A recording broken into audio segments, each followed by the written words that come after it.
Aujourd'hui, on va parler de la stagnation lors d'une perte de poids et surtout comment la dépasser et relancer une perte de poids efficace. Alors tout d'abord, rassurez-vous, c'est le cas de tout le monde. Quand on cherche à perdre du poids, c'est jamais linéaire, il y a des paliers. Au début, on perd très vite, on va stopper les mauvais aliments, donc on va perdre pas mal de rétention d'eau, on va perdre pas mal de ce qu'on stocke dans les intestins et on va commencer à taper dans le gras. Donc les premiers résultats seront très encourageants. On va perdre beaucoup pendant une quinzaine de jours. Et au bout de 15 jours, le corps va s'adapter.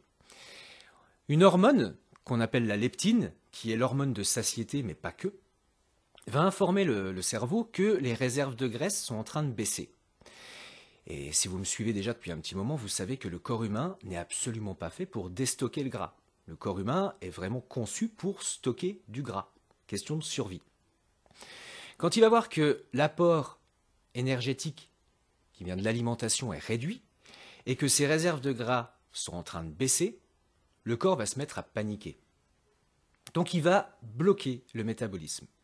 Il va bloquer la perte de gras et il va tout faire pour ralentir toutes les fonctions vitales qui ne sont pas indispensables pour protéger son gras. Et là, on va stagner. On va stagner, en plus on va avoir des frissons, on va se sentir fatigué. Mais surtout, voilà, on perdra plus de poids. Donc, généralement, découragement, ou alors on se met à manger encore moins, ou on va faire des séances de sport infinies qui serviront à rien, juste à nous épuiser plus. L'astuce, quand on en arrive là, c'est de faire une pause dans la perte de poids.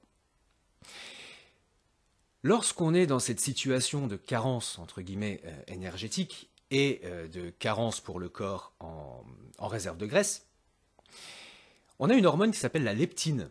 C'est elle qui va gérer tout ça. Donc la leptine, c'est l'hormone de la satiété, mais pas que. C'est l'hormone qui va informer le cerveau sur l'état de ses réserves de gras.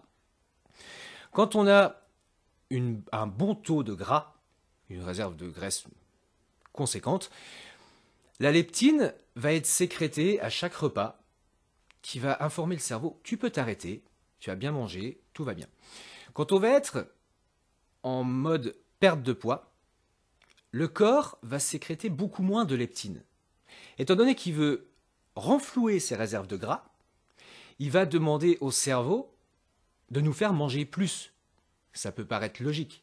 Donc on aura beaucoup plus de pulsions sucrées, on aura beaucoup plus faim dans la journée, entre les repas, et on aura surtout beaucoup moins cette sensation de satiété pendant un repas.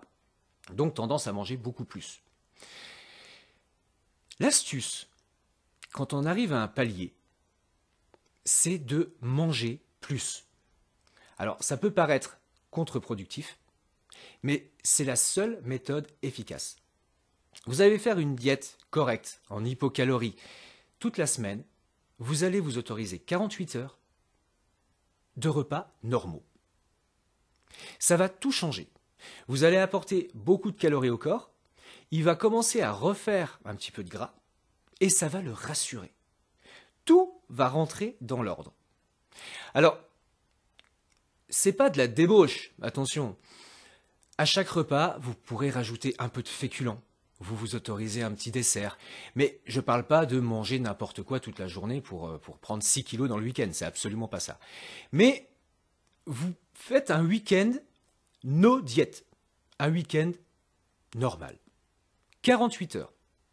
24 heures peuvent suffire, mais si vous voulez être sûr de vous, 48 heures, vous vous réalimentez vraiment normalement, comme si vous n'étiez pas du tout dans une perte de poids.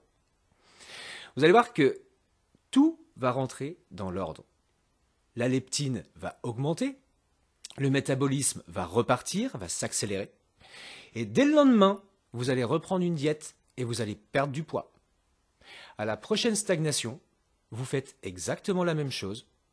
Tous les 15 jours, 3 semaines, c'est vraiment propre à chacun.